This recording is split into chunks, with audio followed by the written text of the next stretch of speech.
Selamat pagi, perkenalkan nama saya Ludi Ulansari dengan NIM 2019-14-30-20 dari kelas 5A PGSD.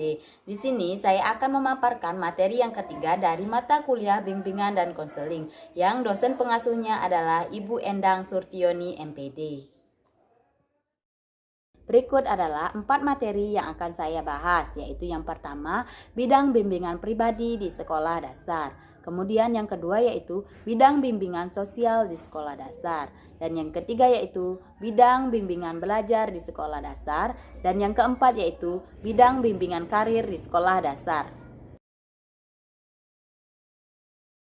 Baiklah, langsung saja saya akan menjelaskan pada materi atau poin yang pertama, yaitu bidang bimbingan pribadi di sekolah dasar. Bidang pribadi yaitu bidang pelayanan yang membantu peserta didik dalam memahami, menilai, dan mengembangkan potensi dan kecakapan, bakat, dan minat, serta kondisi sesuai dengan karakteristik pribadi dan kebutuhan dirinya secara realistik. Nah, tujuan dari bimbingan pribadi di sekolah dasar ini agar peserta didik mampu mengembangkan dan mengendalikan dirinya sendiri. Bidang bimbingan pribadi ini meliputi pokok-pokok sebagai berikut. Yang pertama yaitu menanamkan sikap dan kebiasaan dalam beriman dan bertakwa kepada Tuhan Yang Maha Esa. Kemudian yang kedua yaitu pengenalan dan pemahaman tentang kekuatan diri sendiri dan penyaluran untuk kegiatan dan kreatif dan produktif, baik dalam kehidupan sehari-hari maupun dalam dunia pendidikan. Kemudian yang ketiga yaitu pengenalan dan pemahaman tentang bakat dan minat pribadi, serta menyalurkan dan mengembangkan melalui kegiatan-kegiatan yang kreatif dan produktif. Lalu yang keempat yaitu pengenalan dan pemahaman tentang kelemahan diri sendiri dan usaha-usaha penanggulangannya. Dan yang kelima yaitu pengembangan kemampuan mengambil keputusan serta dalam mengendalikan diri sendiri. Lalu yang keenam yaitu perencanaan serta penyelenggaraan hidup sehat baik secara rohani maupun jasmani. Dan yang terakhir yaitu pengembangan kemampuan mengarahkan diri sesuai dengan keputusan yang telah diambil. Kemudian pada materi yang kedua yaitu bidang bimbingan sosial di sekolah dasar. Nah, bidang bimbingan sosial yaitu bidang pelayanan yang membantu peserta didik dalam memahami dan menilai serta mengembangkan kemampuan hubungan sosial yang sehat dan efektif dengan teman sebayanya, anggota keluarga, dan warga lingkungan sosial yang lebih luas. Bidang ini bertujuan membantu peserta didik memahami diri kaitannya dengan interaksi dirinya dengan lingkungan dan etika yang didasari dengan budi pekerti luhur dan tanggung jawab sosial. Nah, pada bidang bimbingan ini terdapat pokok-pokok materi, yaitu sebagai berikut. Yang pertama yaitu pengembangan kemampuan berkomunikasi, baik melalui ragam lisan maupun tulisan secara efektif.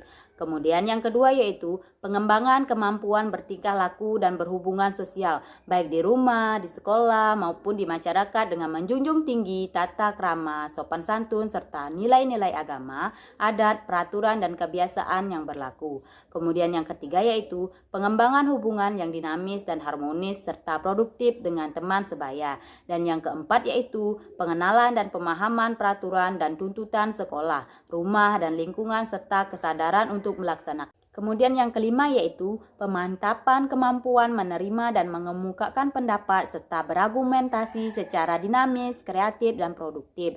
Dan yang terakhir yaitu yang keenam, orientasi tentang hidup berkeluarga. Kemudian pada poin atau materi yang ketiga yaitu bidang bimbingan belajar di sekolah dasar. Nah, bidang bimbingan belajar yaitu bidang pelayanan yang membantu peserta didik mengembangkan kemampuan belajar dalam rangka mengikuti pendidikan sekolah, madrasah, dan belajar secara mandiri. Bidang ini bertujuan membantu peserta didik dalam mengenal, menumbuhkan, dan mengembangkan diri, sikap, dan kebiasaan belajar yang baik untuk menguasai pengetahuan dan keterampilan sesuai dengan program belajar di sekolah dasar. Pelayanan bimbingan dan konseling membantu siswa sekolah dasar mengembangkan kebiasaan belajar yang baik dalam menguasai pengetahuan dan keterampilan, serta menyiapkan untuk melanjutkan pendidikan pada tingkat pendidikan yang lebih tinggi. Bidang bimbingan ini meliputi pokok-pokok materi sebagai berikut.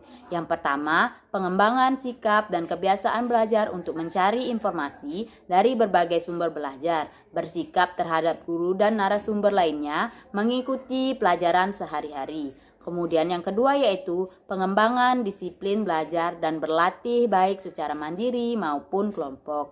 Yang ketiga yaitu pemantapan dan pengembangan penguasaan materi pembelajaran di sekolah dasar. Dan yang keempat yaitu orientasi belajar di sekolah lanjutan tingkat pertama.